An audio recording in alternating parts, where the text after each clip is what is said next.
sharks, the most dangerous and feared predators in the ocean. But even the great white pales in comparison to the biggest shark that ever lived. Megalodon. Literally translated, it means big tooth. A prehistoric shark with 3-meter jaws lined with deadly rows of serrated teeth. Megalodon used these jaws to inflict massive damage on even the biggest whales in the ocean. Its teeth were huge. 6 to maybe 7 inches long, wickedly serrated on either side like steak knives and shaped like a big, broad triangle.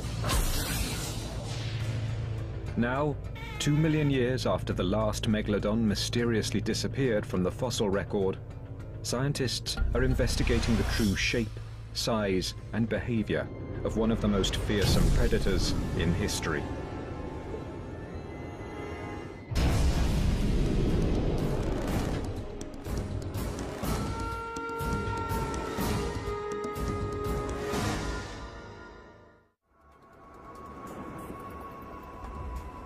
Seawater covers almost 70% of the Earth's surface. This is where life on our planet first began, and some of these early underwater creatures were big predatory fish. Giant squid, stingrays, toothed whales, and other dangerous predators have long roamed the sea. And 300 million years before T-Rex took its first bite, an apex predator was scouring the watery depths. The shark.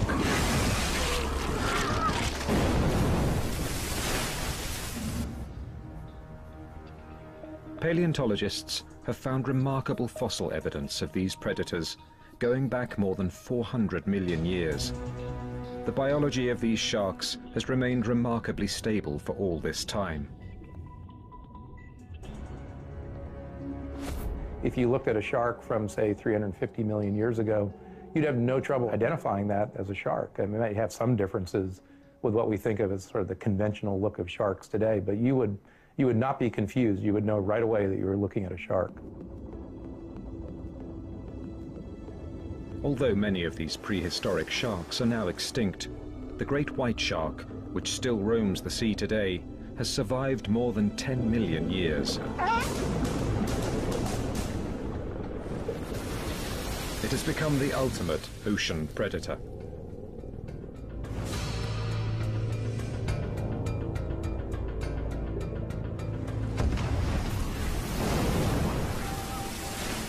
But the great white paled in comparison to another giant shark that ruled the 7 seas, dominating every other predator in the ocean.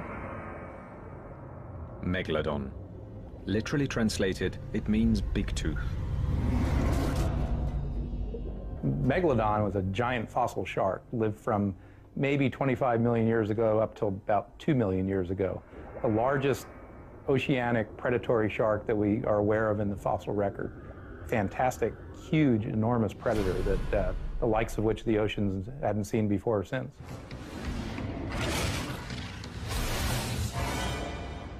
It was one of the biggest predators of all time. You've got these massive razor blade sharp teeth attached to an animal the size of a Greyhound bus. I mean, this was the ultimate predator. Never has an apex predator made such a huge mark on the planet, only to leave so little trace of itself behind. It's like the ultimate detective story. We truly don't know exactly what the Megalodon looked like. We can only assume how it looked and how it killed. In order to solve this mystery, scientists need fossil evidence. But in the case of Megalodon, there are no skeletons left to study. This presents a major challenge to researchers.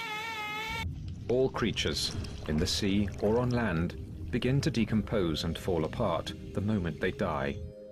For those with skeletons, within a short period of time, all that is left are the bones.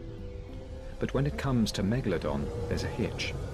The shark's skeleton is constructed almost entirely of cartilage.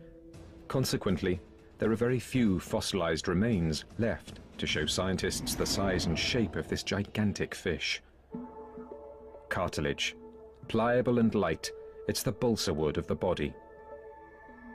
But exposed to salt water, sand, and especially bacteria, Megalodon's skeleton has little staying power. The cartilage is this brownish yellow material. That's the flexible component of the cartilaginous skeleton. You can actually see the little tiny prisms which add structural support and rigidity to the otherwise flexible cartilage. And that's what gives the skeleton its strength. However, because these individual little prisms of cartilage are held together with organic fibers, after the shark dies, those organic fibers can then decompose. Within weeks, shark cartilage breaks apart and disappears.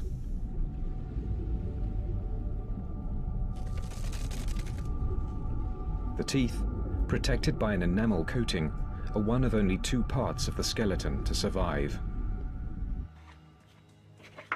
These massive teeth are extremely long. Scientists are using them as the building blocks to reverse engineer the giant shark. The only other known fossil remains are a few small pieces of backbone. The Calvert Cliffs, along the Chesapeake Bay in Maryland, are a well-known site for uncovering fossils of prehistoric sharks. Dr. Stephen Godfrey has been digging for fossils here for more than 10 years.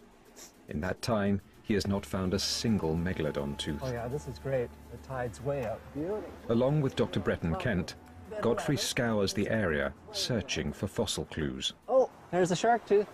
Little one. Yep. Oh, and there's some bone right here. This was for about a 12 or 14 foot long shark. The root's missing. It's just the crown. You gotta see this. After a few minutes of searching the face of the cliff, Dr. Godfrey spies something about a meter up the wall. This has never happened to me before. A big mag? Wow, it's not really big, but it's a mag and it's in really nice condition and it's just sitting there. This is so sweet. You can see the serrations on it. It's pristine. I mean, check that out. Oh, absolutely Look at that. perfect. Look Oh, at that. that is gorgeous. Incredibly, on the one day cameras are there to record their fossil hunt, Godfrey extracts a rare 10 to 12 million year old Megalodon shark tooth from the clay-laden cliff. Nice upper lateral. Beautiful Doesn't condition. get any better than that. Look at that. incredible. That's beautiful. A gorgeous one. That's very nice. One of the interesting things about this tooth, if you notice the tip, there's a compression fracture on it. Compression fracture is when the tooth bites down vertically and strikes something hard like bone. It actually, instead of producing a flake off of the side, it actually crushes the tip to powder. And compression fractures themselves are very common on Megalodon teeth. Compression fractures and other violent accidents from biting down on their prey have resulted in a unique biological adaptation by sharks over the last 400 million years. Constant and lifelong tooth replacement. Over a 25-year lifespan, a shark will shed approximately 20,000 teeth. Other predators, such as crocodiles, also replace teeth, but to produce so many in a lifetime is a characteristic unique to the shark. The shark's mouth and gums contain an endless conveyor belt of replacement teeth just below and above the gum line, waiting to flip forward and take their place in the front row of teeth. These Megalodon teeth can unlock a tremendous amount of information about this creature. Once you find a big tooth, the rest is gravy. The day has been made. Yeah. With the found teeth piling up in museum collections around the world, interest in Megalodon intensified over the last few centuries. In 1909, ichthyologists and paleontologists in New York at the American Museum of Natural History labored with great effort to build what they thought was the ultimate Megalodon jaw.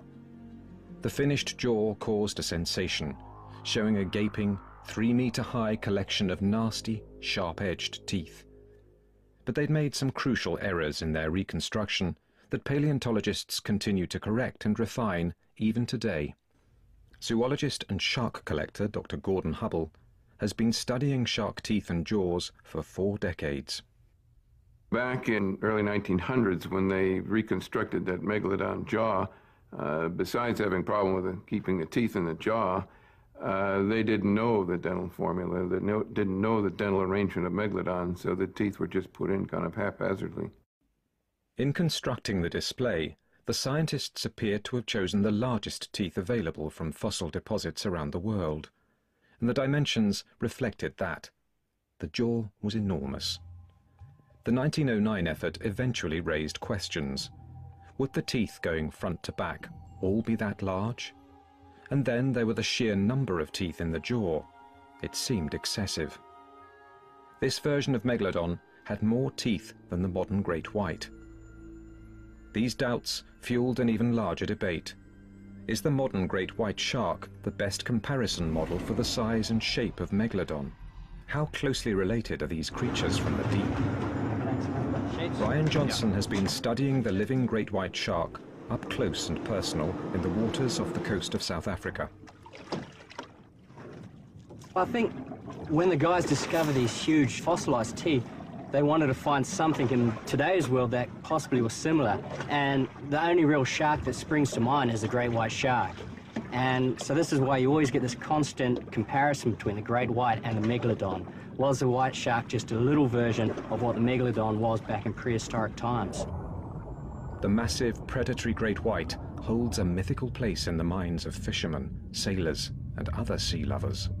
The maximum size that a great white gets is probably among shark biologists the most debated question that is always talked about. You speak to any fisherman and he says, my boat's 20 foot long and it was 2 foot that way, 2 foot that way, must be 25, 26 foot. And that's probably not the case. In truth, the largest modern great white sharks are believed to be about 6 meters long, with a maximum weight around 1,800 kilograms. Megalodon is commonly thought to reach between 15 to 17 meters, with an almost unimaginable weight of 45,000 kilograms. I think that comparison is pretty good between the great whites and the Megalodon, but you also must remember the only information we have about the Meg is from his teeth. I think the main similarity between the teeth of the Meg and the teeth of the great white, other than their big size, is probably the serrations, the triangular serrations. And what that shows immediately is that both sharks, rather than swallowing their prey whole, was taking chunks out of very big prey, possibly as big as themselves. In 1988, scientist Gordon Hubble received a call from a fellow fossil collector about a remarkable find at a phosphate mine in Florida. Larry Martin had uncovered a set of 95 teeth from one Megalodon shark. This matched set became the holy grail of Megalodon research. They unlocked part of the mystery surrounding this astounding creature. This is the most complete set of associated Megalodon teeth that has ever been found. The reason why this is significant is that once we can arrange these teeth, we can figure out if the animal is truly related to the white shark line or if it's related to some other species of sharks. 80 years after the first jaw was constructed, Hubble's teeth may hold the key to understanding the true shape and size of the greatest predator the sea has ever known.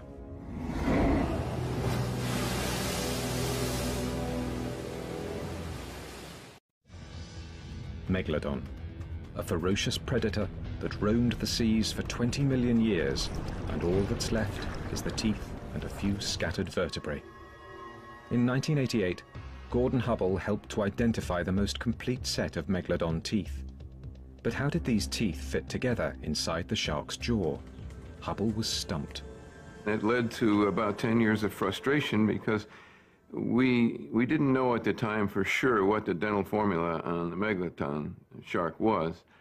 And so every time a scientist came to visit us, or just anybody that wanted to look at these teeth, we had them place these teeth how they thought they would go in the mouth. The third tooth is a prominent feature in the modern great white shark's jawline.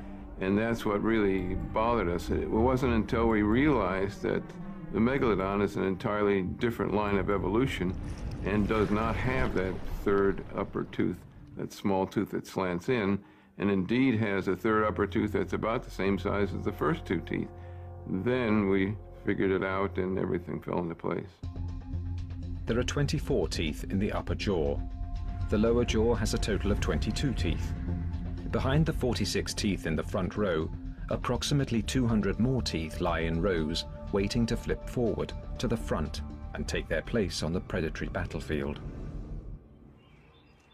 Other scientists and museums were now interested in taking that knowledge and putting together a realistic Megalodon jaw recreation. Fossil collector John Babiars has amassed a huge collection of Megalodon teeth. With the help of museum curator Brad Archer, he undertook the task of building an accurate recreation of the Megalodon jaw. No one had done the project before, at least not in the scale that we wanted. Babiars and Archer worked diligently to figure out the shape and placement of the upper and lower teeth, using models and pictures of great white jaws and earlier Megalodon reconstructions.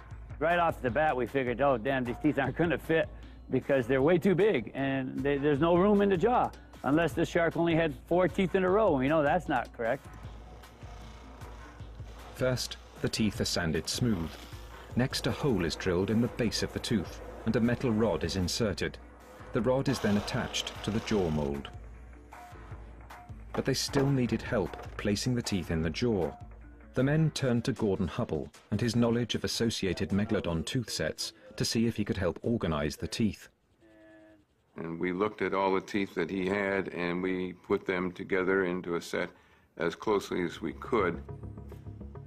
In September of 1994, the jaws were finally completed. The men loaded the jaws onto a flatbed truck and drove them to the museum at Arizona State. The results were astounding. While not quite as large as the jaws built in New York in 1909, it's clear an animal would have to be of massive proportions to carry a set of jaws this size. Well, this jaw is approximately 7.5 feet tall, and it's about 8.5 feet wide, if I remember right, and has about 254 teeth in it, all real teeth. Once scientists had an idea about the size and scale of the teeth and jaws, they could start to figure out what the body was like. The Calvert Marine Museum skeleton paints a vivid portrait of the infrastructure needed to support the massive jaws. But the next step was to create a lifelike representation of this beast.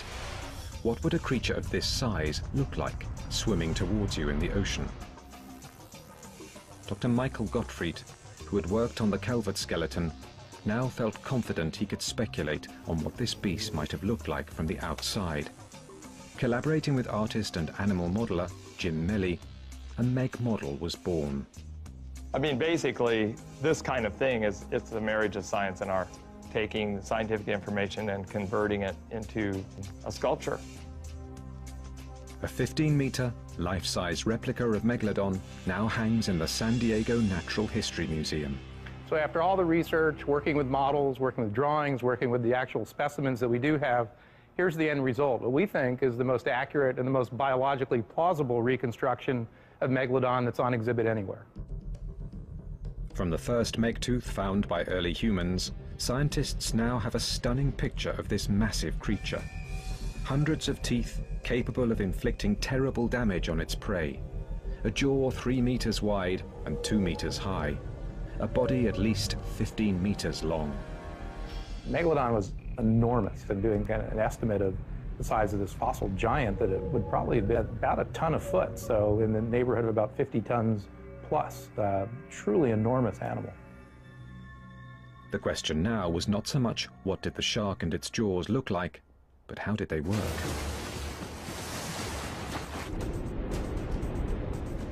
Scientists sometimes look to the biting and killing behavior of the modern great white shark to try and understand how Megalodon behaved.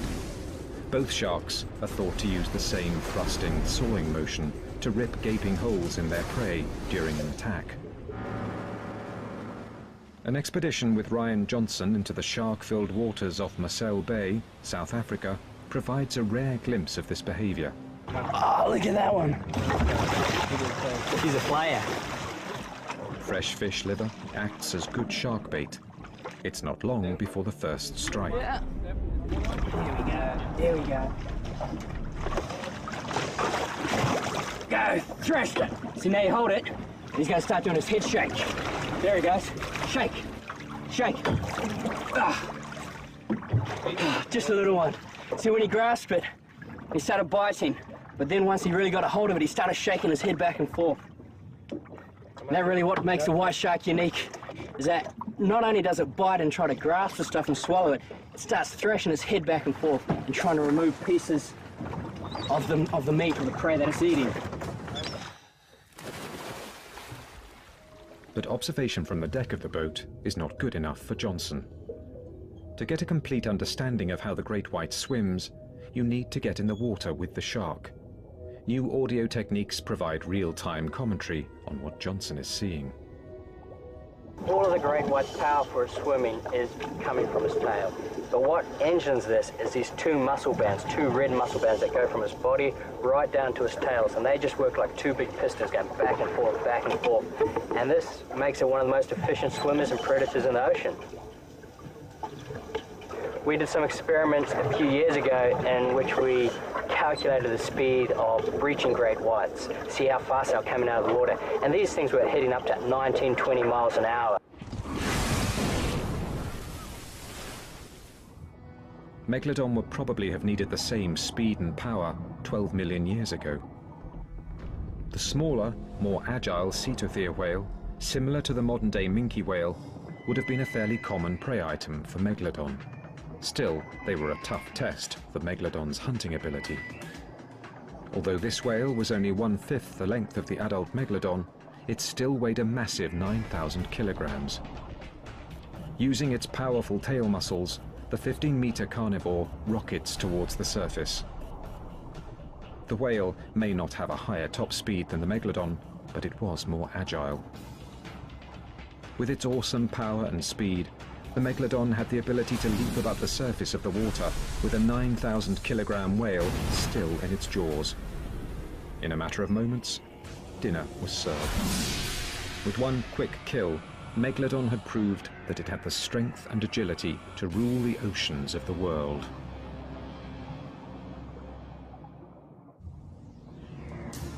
Megalodon ruled the oceans for almost 20 million years. But even top predators have to keep their lineage going from generation to generation. Most scientists agree that, like the great white, the prehistoric Megalodon gave birth to live young.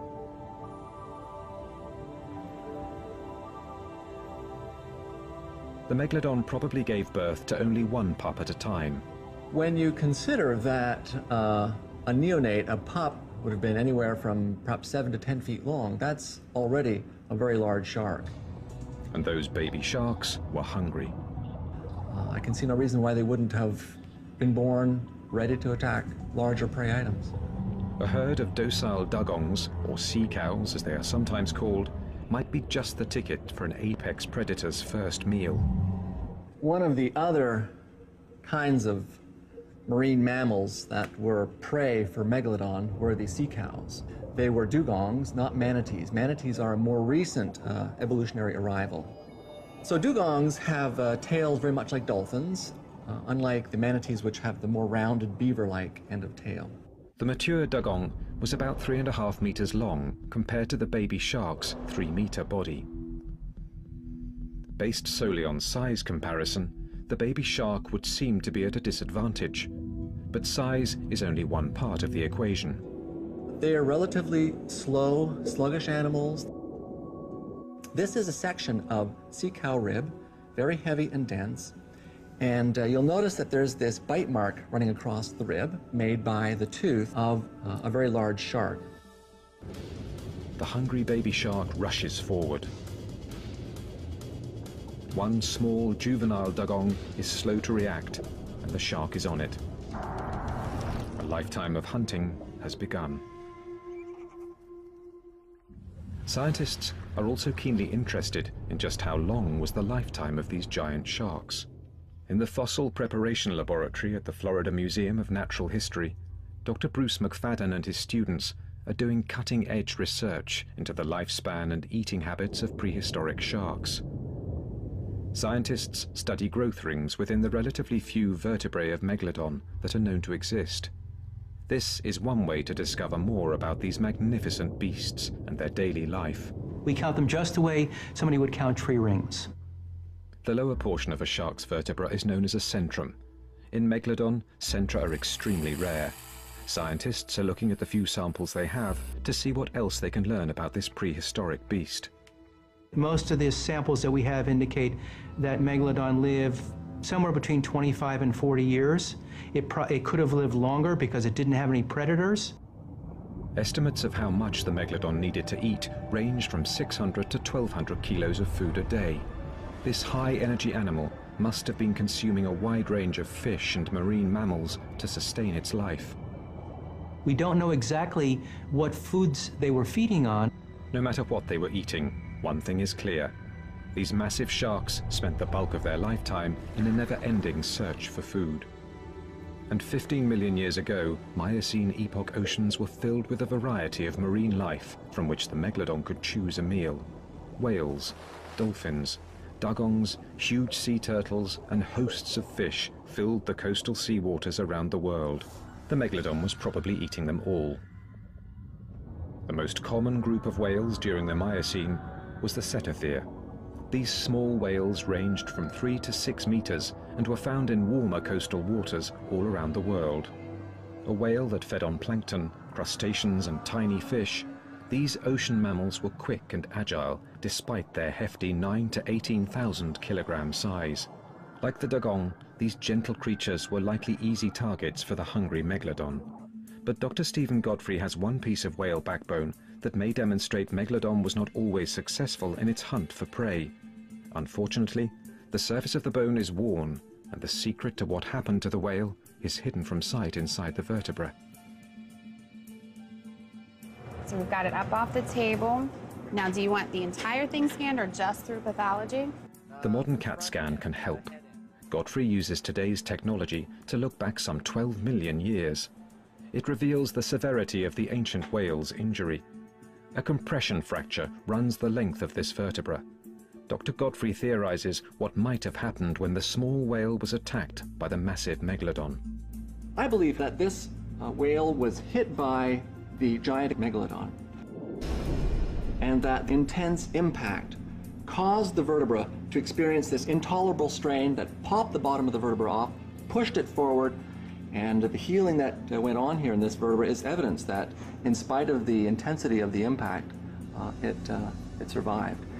It is the story of one Megalodon's missed prey opportunity and one whale's fight to get away. Perhaps this time, when the prowling Megalodon looked up at the surface of the water, there was a pod of 3 whales swimming by, full-grown adults closer to 6 meters and weighing in at 18,000 kilograms. The Megalodon positions itself under the whales for an ambush.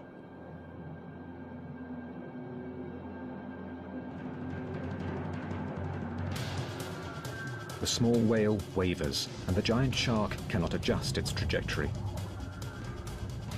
The Megalodon's massive jaws miss their target, and his head smashes into the whale's back. As the CAT scan proves, this time the whale escaped. The whale was lucky. In most cases, it was easy prey for Megalodon. But 20 million years ago, there was another marine mammal that could match Megalodon's aggression. This is a skull of an ancient whale called a squalodont, and these animals could echolocate, and they were probably top predators for their time. Squalodon would have been a pretty formidable opponent. Squalodon didn't get as big as Megalodon, but they got pretty good size. 25, 30 feet, I think, would be a pretty good estimate for a reasonable sized Squalodon. Squalodon was a top predator, like today's transient orcas. If we want to interpret any behavior of an extinct animal, we have to look at modern animals. In the case of these squalodonts, we would probably look at the modern killer whale. Whales have been known to attack sharks. It's not simply a one-way street where sharks attack whales. Squalodon, at a maximum length of 9 meters, would not have taken on a 15-meter Megalodon by itself, but they would fight. If the Megalodon spotted a Squalodon, it wouldn't have hesitated to attack. Scientists believe these marine mammals may have traveled in pods. Squalodon, being a big-toothed whale, would have been a highly intelligent animal. Megalodon, not so much. Higher reasoning powers in sharks, not nearly as well developed as what we find in marine mammals. Even an enormous animal like Megalodon is going to feel this punch in the gills.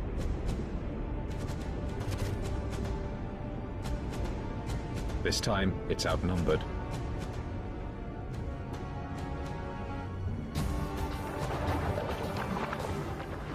The first Squalodon may not survive for long, but the Megalodon has sustained a few battle scars of its own.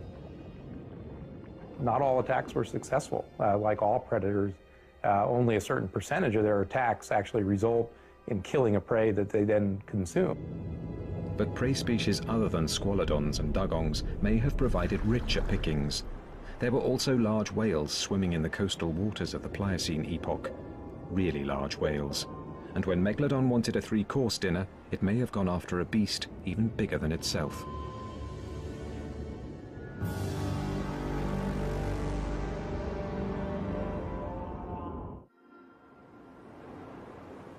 The modern blue whale is a magnificent animal.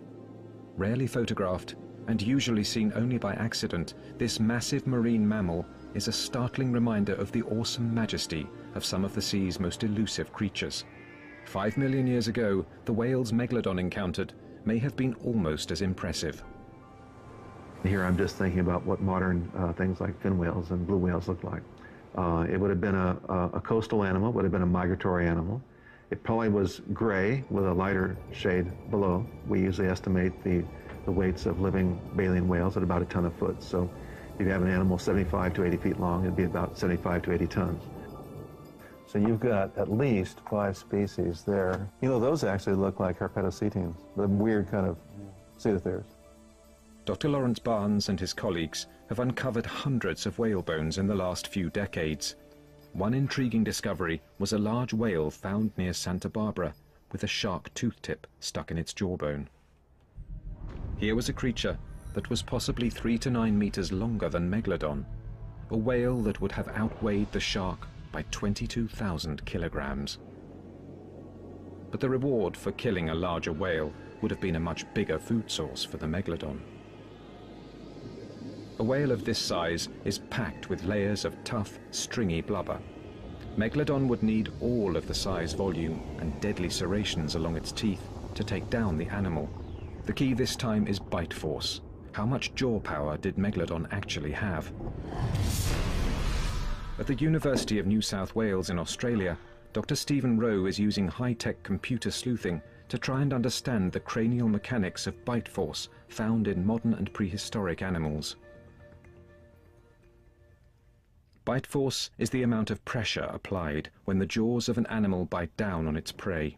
What's generating the bite force here are the actual jaw closing muscles. What we're looking at is a simple lever system. So we apply force on one end of the lever and we get a reaction force on the other end of the lever. Rowe's process for understanding bite force in sharks starts with the gruesome task of CAT scanning a shark head at a local hospital. I then build a surface model, and from that I can then create a solid 3-dimensional engineering model or finite element model. From this engineering model, Rowe has figured out the potential maximum bite force of the modern great white shark. In the case of a really big white pointer, we're predicting a bite force around about 4,000 pounds. These largest of white pointers are really pushing the envelope as far as living animals are concerned. With the bite force per inch data from the great white, Rowe extrapolates what he believes to be a fairly accurate understanding of the bite force of the Megalodon shark. Toward the upper end of estimates of body mass for Megalodon, we're getting bite force estimates of about 40,000 pounds, which is just humongous. With 40,000 pounds of bite force, you could bite through a truck if you had the teeth and jaws to stand up to it. This must have been an absolutely terrifying object to any whale. Of course, living large baleen whales get very, very anxious when they see or hear orcas or killer whales. but the sight of one of these guys coming at them must have been just absolutely horrific. The baleen whale didn't have much time to be anxious once the attack had begun. It would appear that Megalodon typically took out large whales by swimming up behind them, biting their tail flippers off, basically just disabling the whale's propulsion system altogether.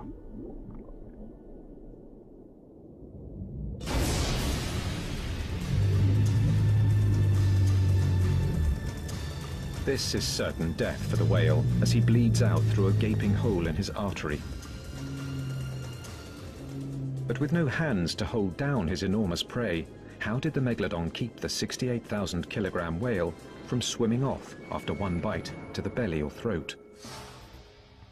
At Wright State University in Ohio, paleontologist Chuck Ciampaglio has constructed an experiment that demonstrates the deadly potential of the Megalodon to attack a giant prey item. A high-density gel mold will simulate whale flesh. The centerpiece of the demonstration is a set of mechanical Megalodon jaws that he believes simulates the unique jaw motion of the shark's mouth.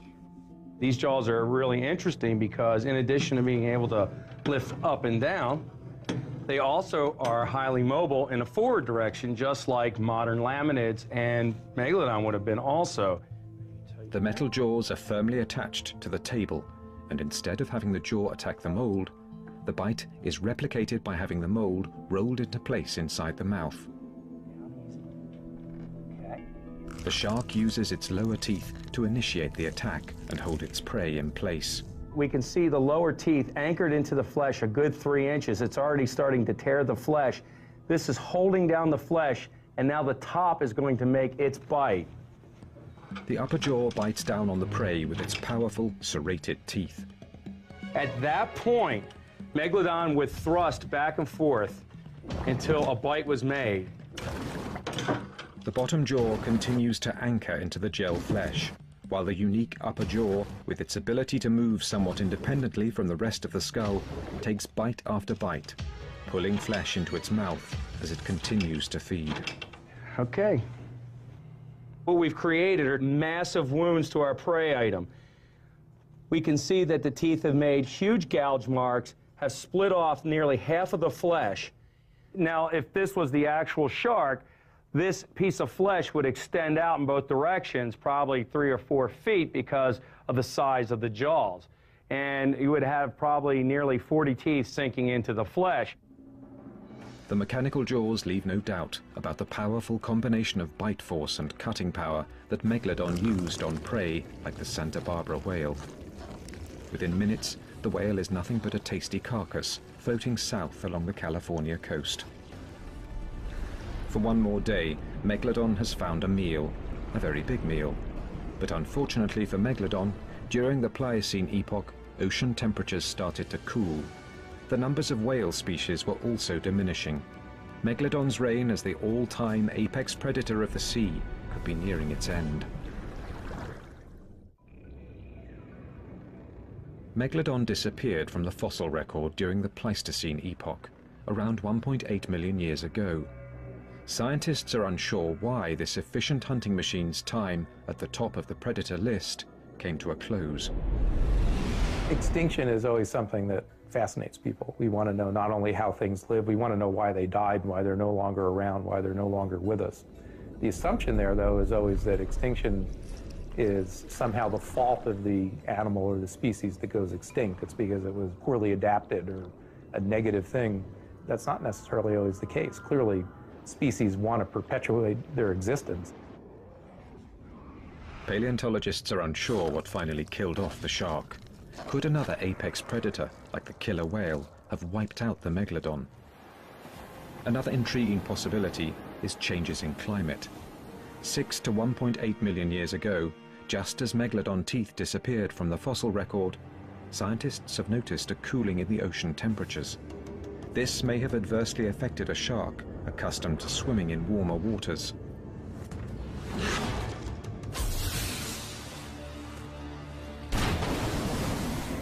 Paleontologists also know that as the Miocene epoch progressed, the population of smaller whales was replaced by larger whales.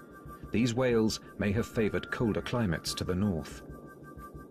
It might very well be that as whales became migratory and spent the summertime in northern latitudes, that in fact the sharks just didn't have access to the big whales. By the middle of the Pliocene, without year-round access to larger prey, Megalodon may have been feeling acute hunger pangs. With a loss of a large portion of the whales, perhaps 3/4 of all the whale species at the time, we ended up losing a major food source for Megalodon. The giant shark would have become increasingly desperate for food.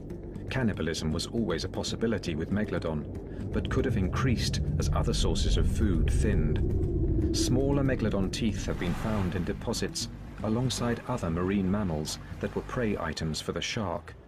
There is speculation that these juvenile Megalodons may have been at risk from bigger, hungrier Megs. The closing of the land bridge in South America may have also affected the worldwide migratory patterns of some marine animals. The disappearance of the Central American seaway and its replacement by a land bridge and the effect upon marine organisms has been debated among scientists. We look at things like even the modern sperm whales. The same species exist in both the Atlantic and Pacific. And the question is, are they going around the southern continents, or are they just very slow to evolve? It is unclear if the closing of the Isthmus of Panama that connects North and South America could have affected Megalodon. Scientists continue to search for clues about Megalodon and its demise by studying the great white shark. For starters, the modern great white is equipped with a remarkable internal heating system known as gigantothermy, which is an excellent survival tool. Most fish are cold-blooded, and the great white isn't. It's warm-blooded. It elevates its body temperature up above the ambient water temperature, which for a long time was a characteristic solely assigned to mammals. And they do that with a special system of blood vessels that actually warms the blood that supplies critical parts of the shark's sensory biology, so the eyes, the nose, particularly. Paleontologists have not yet figured out if Megalodon possessed this extraordinary biological capability. If they did not, as temperatures cooled, it's possible the great white was in a better position to withstand the dip in the ocean temperatures. More importantly, scientists believe having more variety in its diet probably helped the great white shark. While Megalodon was primarily preying on larger marine mammals, the great white was able to eat smaller prey items and fish. They need less biomass to keep going.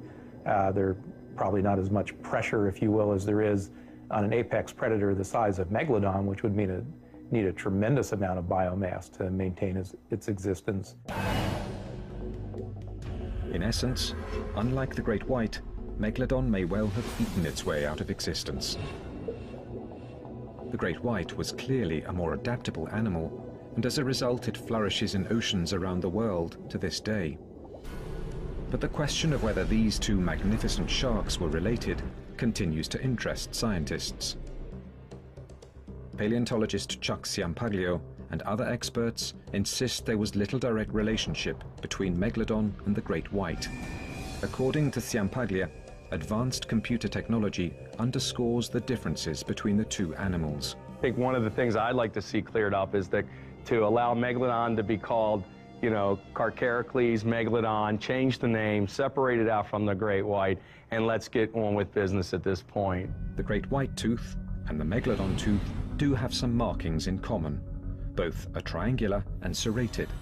But the great white tooth and its prehistoric ancestor have little or no scar at the base, whereas the Megalodon clearly has a prominent chevron-shaped scar. And blowing up the great white tooth to the same height of a Megalodon tooth reveals that even at the same length, the great white fossil tooth is noticeably thinner and more gracile than the Megalodon tooth. Well, let me do the converse here. Let me show you a very small Megalodon, about approximately the same size as this great white, and you can see that small sizes the Megalodon doesn't look the same. Again, the serration densities are different. This tooth is distinct from this great white no matter how big you make it. The team compared the dentition of the modern great white, the extinct Mako, and Megalodon. And what we found consistently was whether or not we looked at the root, the blade, or the entire tooth, was that the extinct mako and great white always clustered together for every tooth position, while Megalodon always clustered away. Megalodon and great white are not directly related. Megalodon is not the extinct great white, and all scientific evidence points to this. Or does it?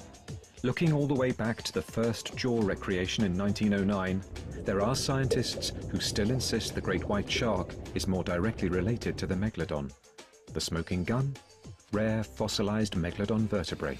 Backbone anatomy suggests that Megalodon and great whites are quite closely related to one another. These researchers are turning to work being done on the centra of Megalodon vertebrae to support this theory. I think because the vertebral centra haven't been as thoroughly studied, they provide some very important clues, and I think they ought to be studied very carefully. But Megalodon centra are not common. Worldwide, for the 16 or 17 million years that it lived, we probably have on the order of a dozen to 24 vertebral centra of Megalodon preserved.